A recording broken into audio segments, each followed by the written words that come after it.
पहुंच रहे हैं, आ रहे हैं, लगातार उनका आगमन होते हुए जा रहा है।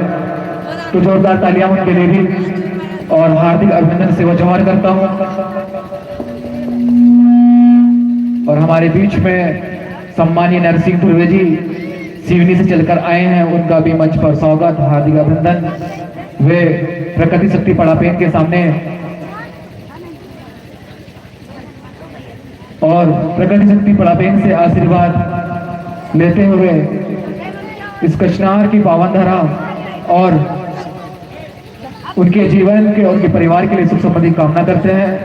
और हमारे जितने भी कुछ युवा साथी भाई हैं जो पीछे बीच में खड़े हुए हैं, कृपया आप भी मंच पर आकर बैठ जाएं, जैसे कि शायद आपने सुने नहीं दादा हीरासी मरकाम को।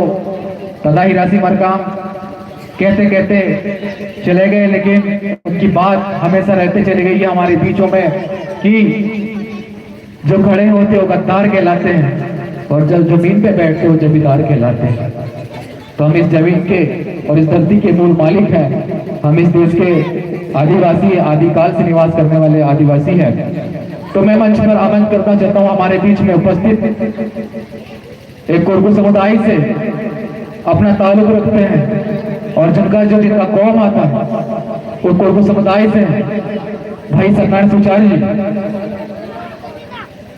आप शायद इस मंच पर बैठे हो, आप जहां भी बैठे हैं कृपया मंच पर आए, क्योंकि जो हमारा कचनार पंचायत है इसमें गौड़ और कोरकू दोनों समुदाय निवास करता है और कोरकू समुदाय भी इस कचनार पंचायत में अलग पहचान रखता है भाषा संस्कृति में। तो आप भी मंच पर सादर आमंत्रित हैं।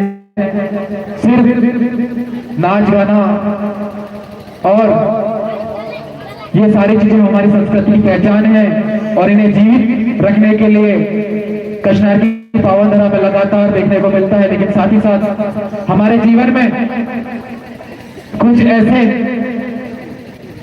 अमूल शब्दों को भी लेकर चलना है जिन शब्दों से ग्रहण करने से हम एक नई पहचान बना सकते हैं। हम इस समाज में एक नई पहचान और समाज के साथ साथ देश में एक पहचान बना सकते हैं। ऐसे हमारे बीच में उपस्थित है वक्ताओं, उनके द्वारा आज आपको सुनने को मिलेगा, तो साथ ही साथ आप उनको भी ग्रहण करना है। और हमारे बीच में नरसिंहपुर जिले से चलकर आए हमारे धर्माचार्य दादा सोनसा बंद्रे जी, उनके भी मुखारबिंद से आप कोई अपने को जानने और समझने का शुभ अवसर प्राप्त होगा। कल का जो हमारा सुबह का जो दूसरा खंड हमारा जो शुरू होगा, शायद 12 बज गए तो आज ही होगा, तो सुबह का जो हमारा दूसरा खंड शुरू होगा वो आप सुनेंगे हमारे कोया पुनेमी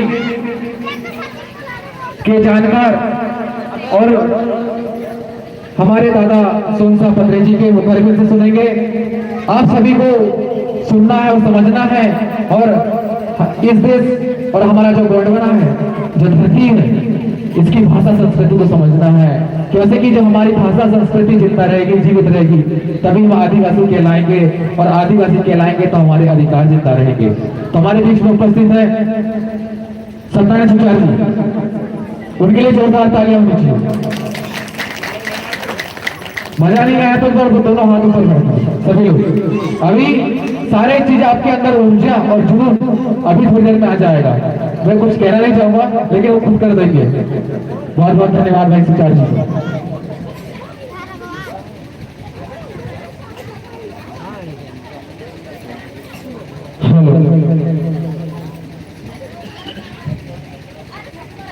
सर्वप्रथम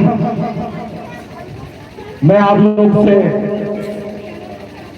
समाज और संस्कृति और परंपरा और रूढ़ी और अधिकार के बारे में बात करूं तो मैं प्रकृति के बनादेव मुंडवा जी के श्री चरणों में नमन करता हूं, जोहर करता हूं और साथ ही साथ उन लोगों को भी जोहर करता हूं जो हमें सुनने के लिए